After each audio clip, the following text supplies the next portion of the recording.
Good afternoon, members of the media, wider viewing and listening public of Trinidad and Tobago. Welcome to this week's post-cabinet media conference. I have with me here today my colleague, the Minister of Finance, Minister Colum Imbert. And we have a few announcements we'd like to make this afternoon before we take a few questions. I'd like to start by saying that today Cabinet took a decision with respect to the Muslim observance of Eid al-Fitr. It will this year be celebrated on Wednesday, the 5th of June, 2019. So that would be when we celebrate Eid this year, on Wednesday, the 5th of June, 2019. The requisite notice will be produced and published. Today, Cabinet also took a decision with respect to the Scarborough port in Tobago. And the Cabinet has taken a decision to improve the berthing facilities at the Scarborough port in Tobago. This is being done really to accommodate, as you all may know, that when these big cruise ships come in, what they do is it means one of our sea ferries or one of our boats between Trinidad and Tobago, a cargo carrying boat between Trinidad and Tobago, very often have to leave the port and anchor outside whilst the cruise ship is in there for the day and the cruise ship is berthed. We've taken a decision here today to build a new berthing facility at the port of Scarborough in Tobago. That is expected to be done within the next year. This will also facilitate, as you are aware, we have 2 new fast ferries we've placed on order that are being built for Trinidad and Tobago, the sea bridge between Trinidad and Tobago. So it will also be built to those specs for the fast ferries between Trinidad and Tobago.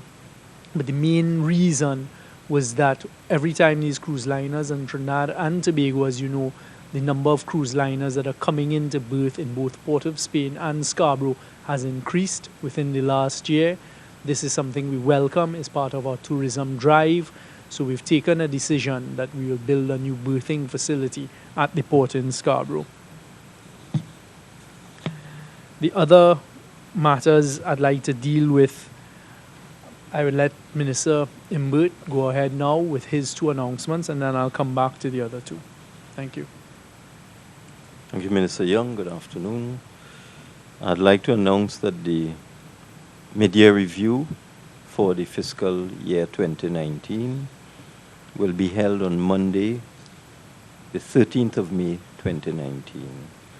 And on that day, in addition to doing the actual review of the performance of revenue and expenditure for the first 6 months of the fiscal year, we'll also be doing a supplementary appropriation bill to allow ministries to be put in funds to deal with some long outstanding bills to suppliers and contractors and so on.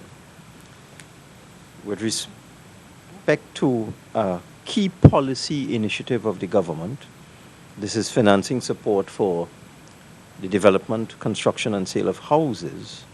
Cabinet today approved a submission from the Ministry of Finance for our first housing bond in the sum of $1 billion.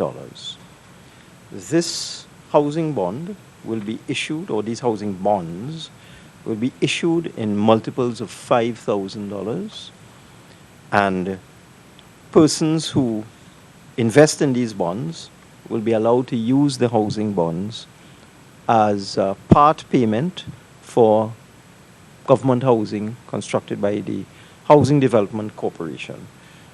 As we go along, we will look and see whether these housing bonds can be used for other types of housing construction. But at this stage, the initial stage, it is for HDC housing. So a person could say publish $50,000 in bonds, $100,000 in bonds, depends on what their means are. And if they qualify and get access to HDC housing, they'll be able to redeem or cash in these bonds as a reduction in the purchase price. So let's say you have housing bonds totaling $100,000 and you are purchasing an HCC house for $500,000. You would present your bonds of $100,000 and your liability in terms of payment of the balance would be $400,000. The bonds will have a life of 5 years and will earn interest at the rate of 4.5% per year, which is the same rate of the NIF 5-year bonds. This initiative is two-pronged. Firstly, to give the Housing Development Corporation the critical and urgent cash that it needs to get on with its programs.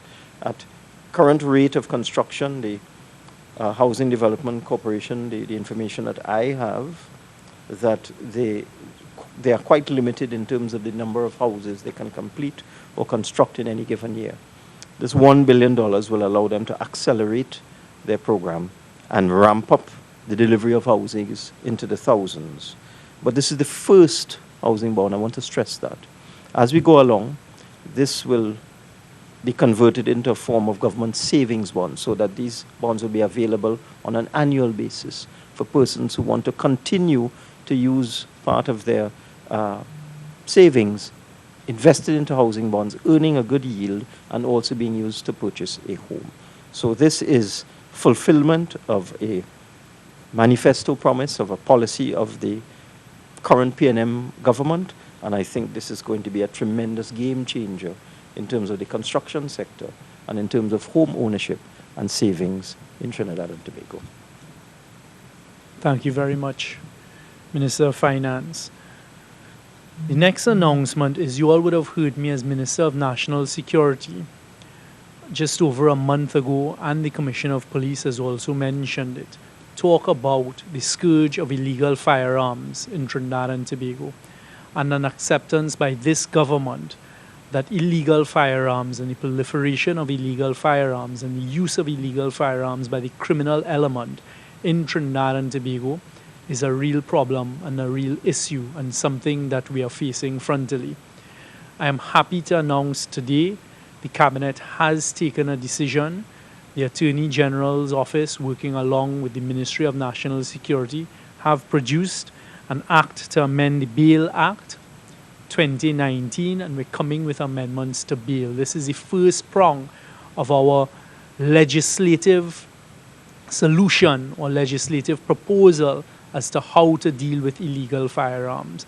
I'd also mentioned it in the Parliament this week in answer to questions when we were being asked as a government, what are we doing about illegal firearms, and in particular the use of illegal firearms to commit heinous acts of crime against our citizens of Trinidad and Tobago.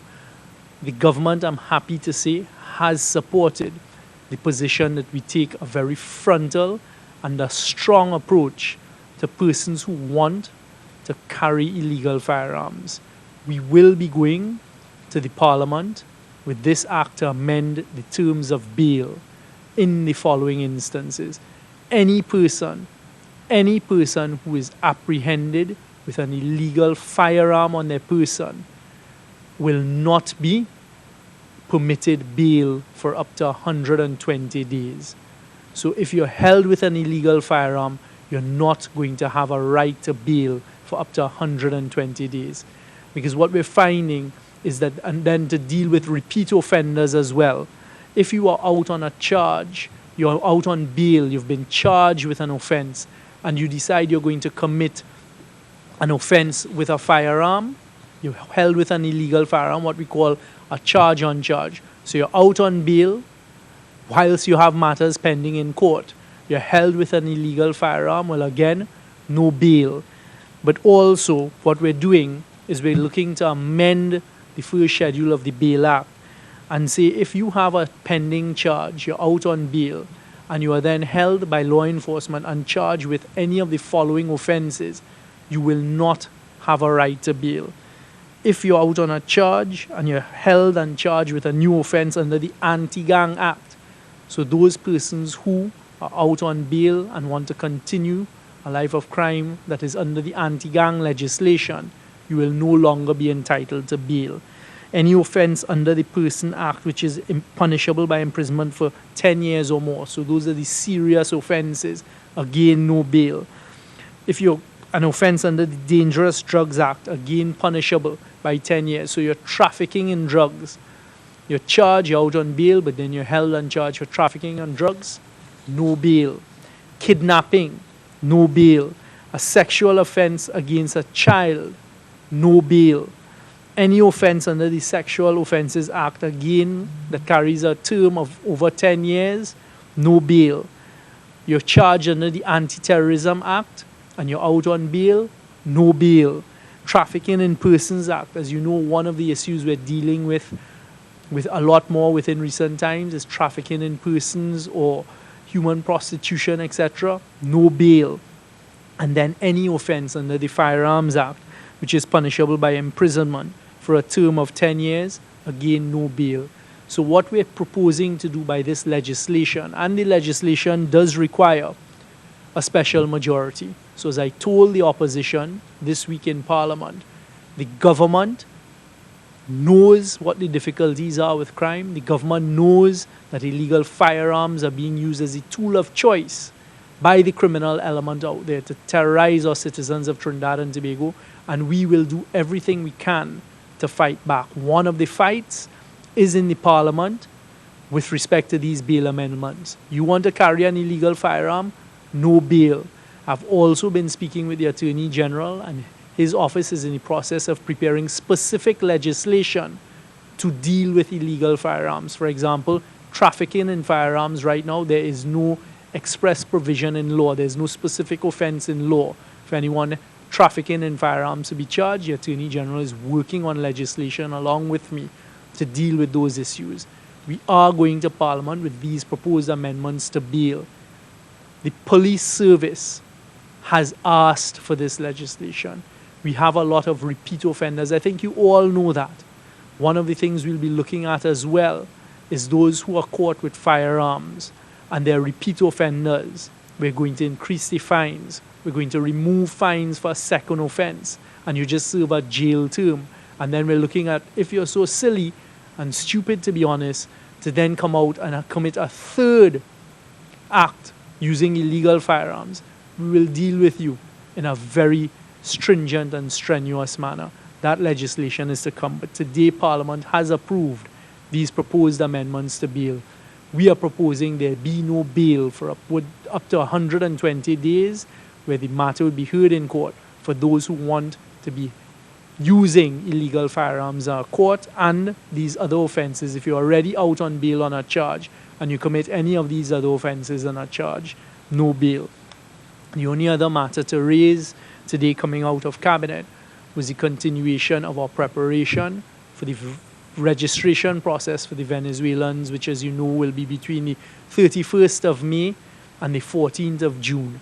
What I want to use the opportunity to make clear is, once we have completed the registration process on the 14th of June, as I've said before, and I'm driving it home again, we revert back to the law as it is.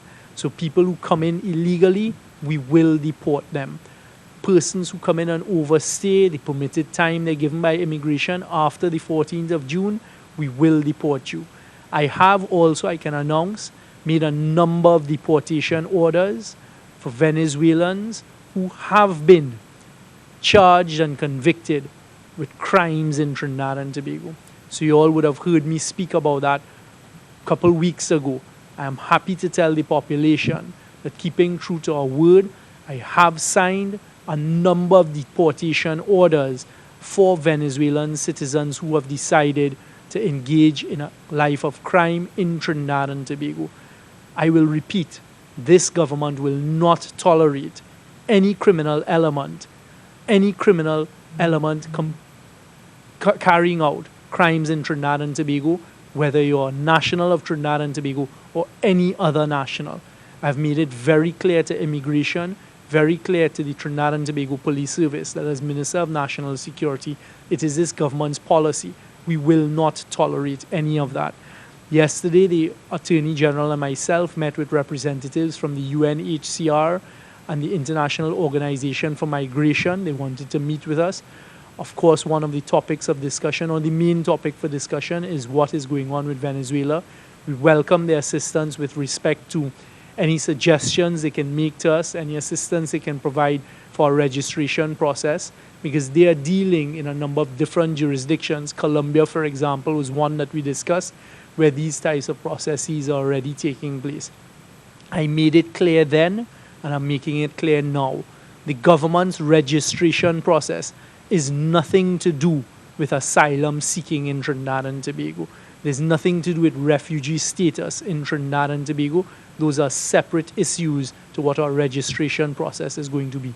I also made it very clear to the UNHCR in that meeting that if anybody, even when they're registered or they've registered with the UNHCR and they get a certificate that they're seeking asylum and refugee status, if they are caught, detained in any criminal activity, I will deport them. So it is this government's position that even if you have a UNHCR certificate, but you decide to go and commit a criminal act in Trinidad and Tobago, you will be deported. A registration card is not going to help you. A UNHCR certificate is not going to help you. We are also making it clear here today, and a lot more will be said because, of course, there's a communication plan that will be rolled out in the next week or so, next couple weeks, that will also be translated and rolled out in Spanish as well. That after the 14th of June, our cutoff point, we are not going to be extending. You come, you stay illegally, you enter illegally, you'll be deported. You overstay, you'll be deported. Across the board, whether you have a registration card, you have a UNHCR certificate, you commit any criminal act, you will be deported. I have also, as I said yesterday in the Parliament, we've taken a decision that even though we've been trying to secure our borders more and we've been meeting with quite a lot of success within the last couple months, over the last 72 hours, we have increased our maritime patrols and are working on the seas. We have all of our maritime assets out on our territorial waters in Trinidad and Tobago, preventing illegal persons from coming into Trinidad as best as we can. The government is doing all that it can to secure its borders. We're using all of the technology available to us. Again, the Trinidad and Tobago Police Service, as well as with our Defence Force on our borders, on land, are also running a number of patrols, and I don't want to talk about the specifics of the operations in order to water them down in any way. But to give the assurance that we are doing all that we possibly can, utilizing all of the assets in strategic ways, driven by intelligence, the data we get from our radar system, etc. Those are the announcements that we have here today. We'll take a few questions. What's the process? Who does Cabinet consult with? Because a lot of Muslims saying, well, the fasting for Ramadan hasn't even started as yet. Well, it hasn't started. I mean, the declaration of the day to celebrate Eid is, as you know, based on the moon cycle and this type of thing. So me saying when the public holiday for Eid will be and when the celebration of Eid is has nothing to do with me saying when Ramadan has started, etc. That is also set. So what they have is a number of associations are consulted by the government. So for example, the Anjuman Sunat ul Jamaat Association, the Trinidad Muslim League, the Muslims of Trinidad and Tobago, and as well as a couple others are consulted, and they say that they are the ones who recommended unanimously that the 5th of June should be the day that the holiday for Eid be given. And I'm told by Minister Imbat that Ramadan will be beginning on the 6th of May, that's next week Monday, right? That was also provided to Cabinet today. Joel? Minister, before I ask questions on to the points raised earlier, I'm just wondering, the Attorney General yesterday did go to some lengths to state that the arrests of former Attorney General Andrew Logan and UNC Senator John Ramdeen was not a government action but that by law enforcement. But his office has been working on matters and provides information to the police, which the police acts according. But as National Security Minister, I'm wondering, is any such information or any communication, let's say, with the police or any briefing given to you before or after such an exercise takes place? As the Attorney General said very clearly, all arrests are performed by law enforcement. The decision as to criminal charges are again a decision of law enforcement and possibly and potentially the Director of Public Prosecutions.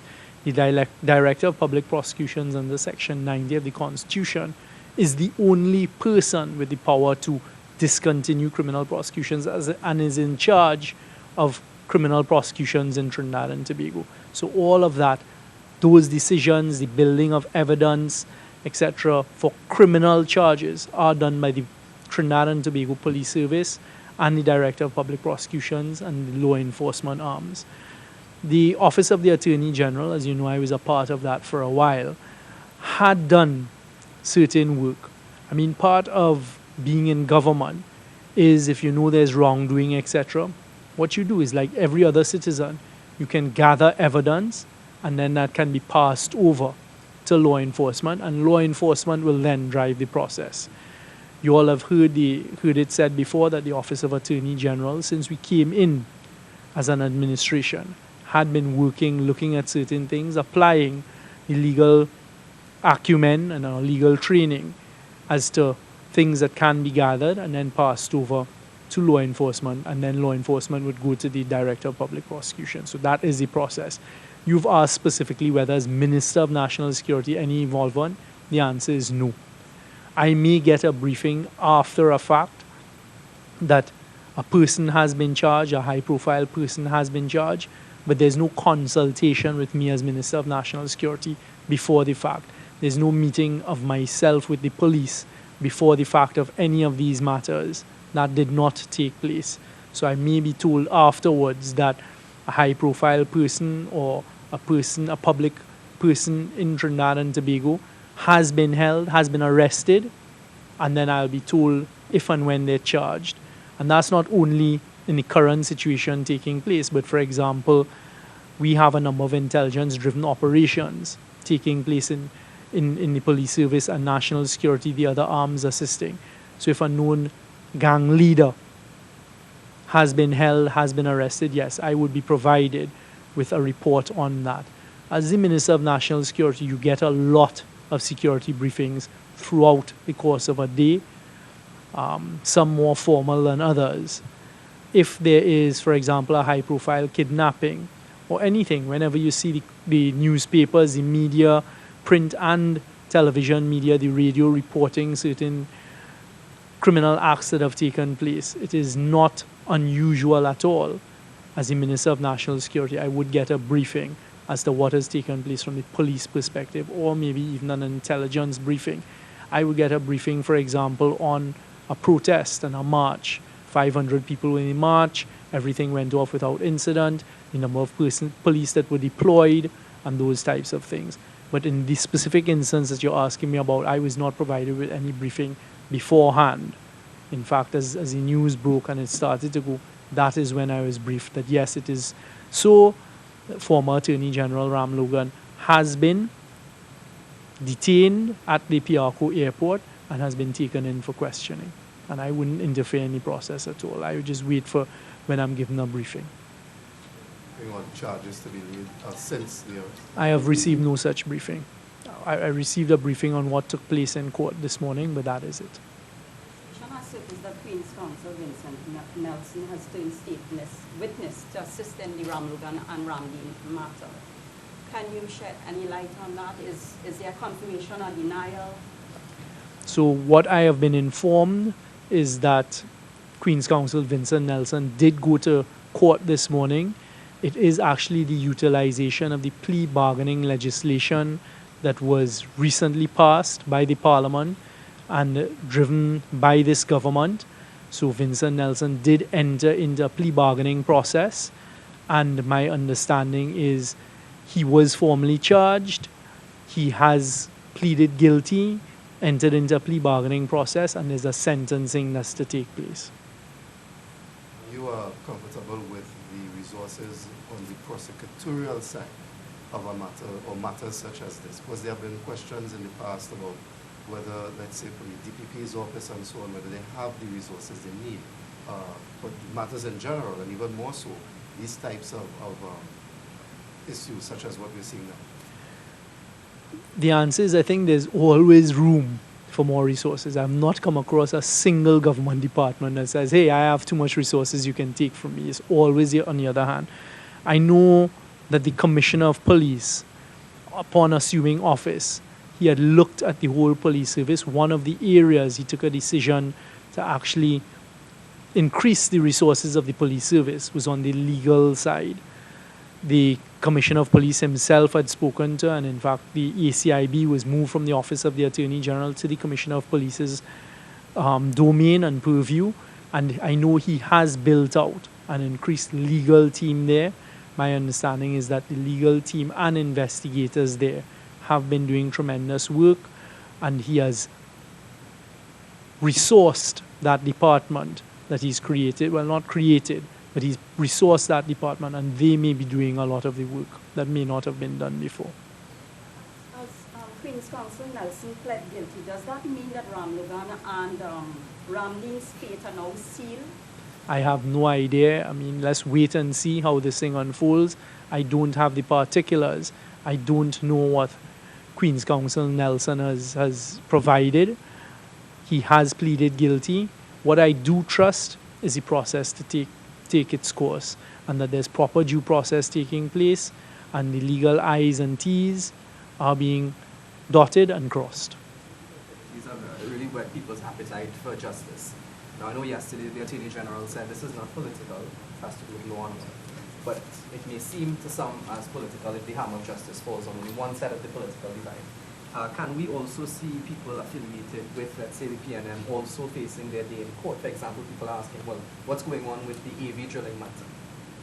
As I understand it, the answer is yes. This administration, what I can assure Trinidad and Tobago of is once it is this administration, regardless of who it is that has broken the law, if there's any assistance that we can provide, it will be provided. So, for example, the AV drilling, I don't know, well, I understand why the opposition is trying to raise red flags and say, look, there's a fire in the hill as opposed to the fire in their current camp. The AV drilling matter, it is on record that Senior Counsel Deborah Peake, who is the Senior Counsel retained by then Petrotrin, when she was presented with it, advised Petrotrin, and Petrotrin did send all of the information to the Director of Public Prosecutions. That's as far as it goes. The answer is if there's anyone who has committed any wrongdoing and there's evidence of it, so it's not loose accusations, it's not old talk as we say in Trinidad and Tobago. The opposition are very famous for old talk.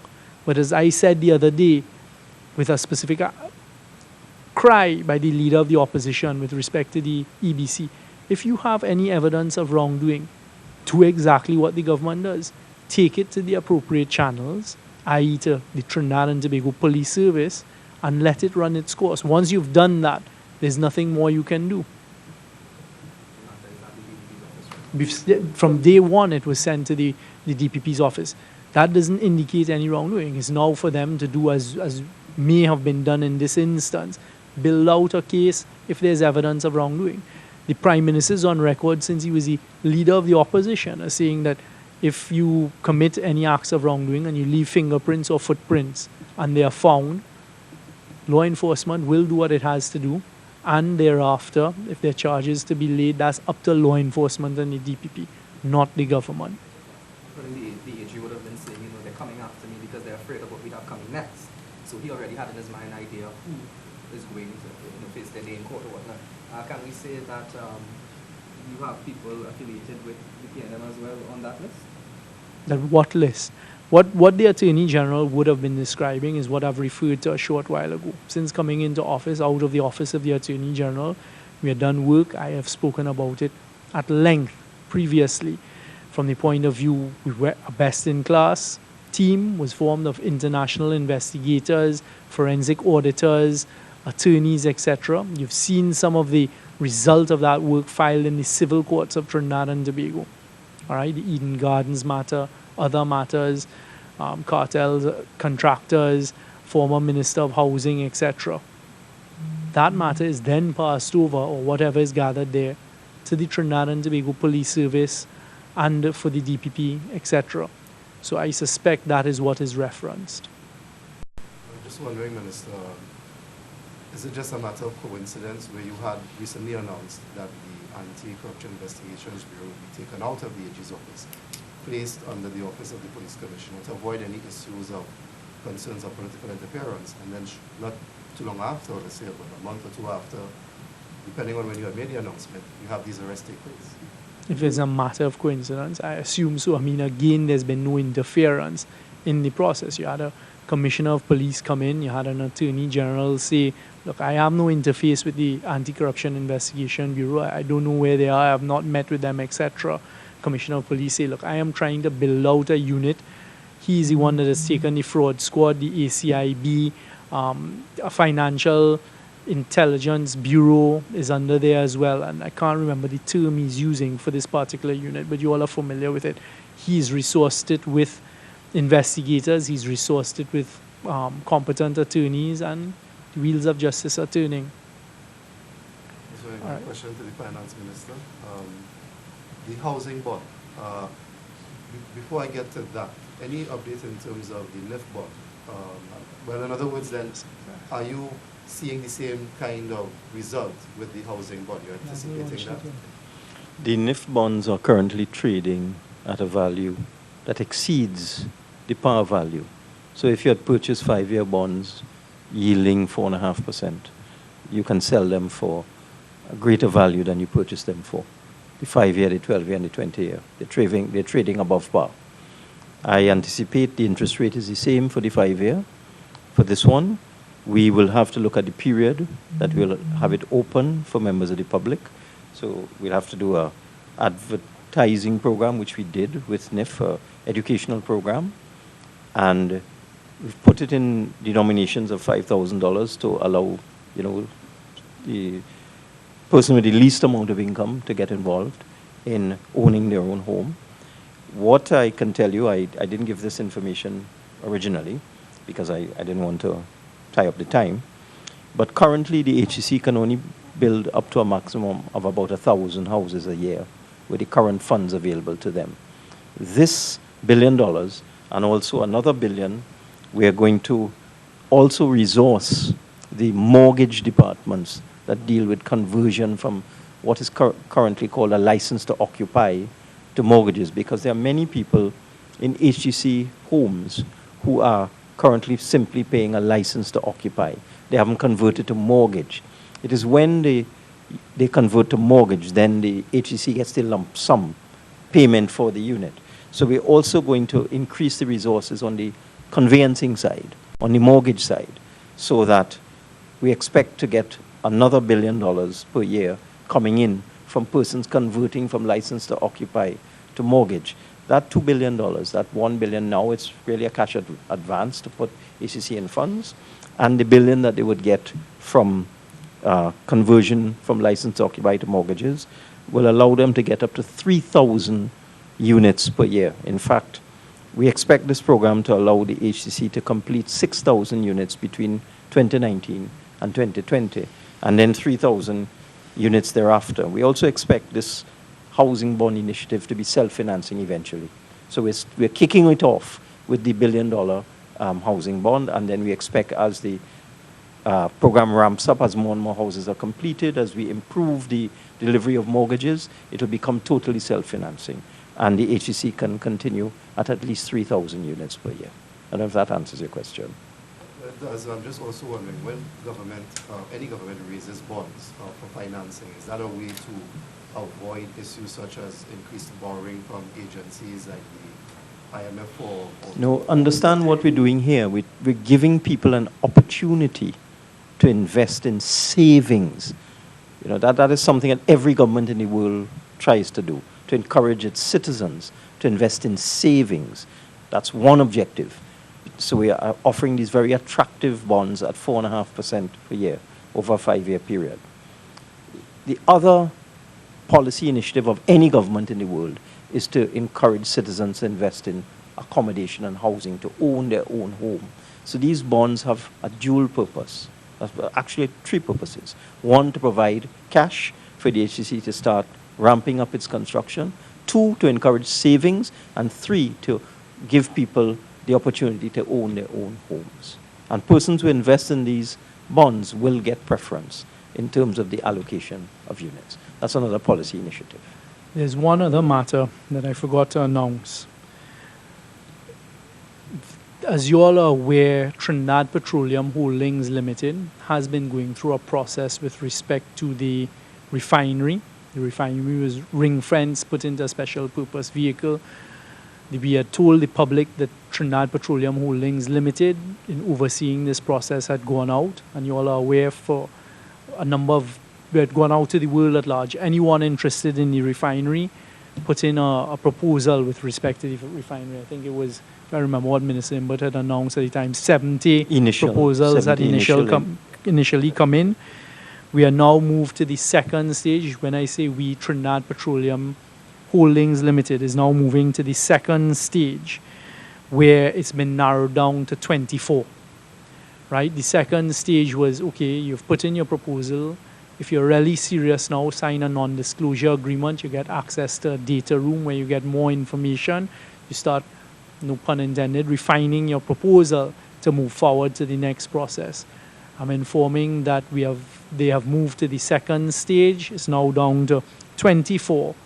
And the third stage would be narrowing that down even further to the most serious of proposals that are possible proposals, potential proposals that they may be able to make recommendations on. So lest it be said that nothing is going on with respect to the refinery, it's quite the opposite. It has continued exactly in line with what they had expected, and they've now moved to the second stage. Any other questions? We need to wrap up. We have another meeting. When the public will be invited to purchase these housing bonds, is Well, there a if we take the experience of NIF from start to finish, that took between 2 to 3 months. So that I would think within the next 30 days, the public will be invited to invest in the bonds, and we'll have it open for a suitable period of time for persons to invest. We want to encourage people to invest in these bonds. We may have it open for a little longer than we had the NIF bonds, but those details will be made public. Certainly by the time I get to the mid-year review on the 13th of May, I would have firm details on exactly what date the bonds will be launched, how long they will be open for, and so on. I want to stress also that the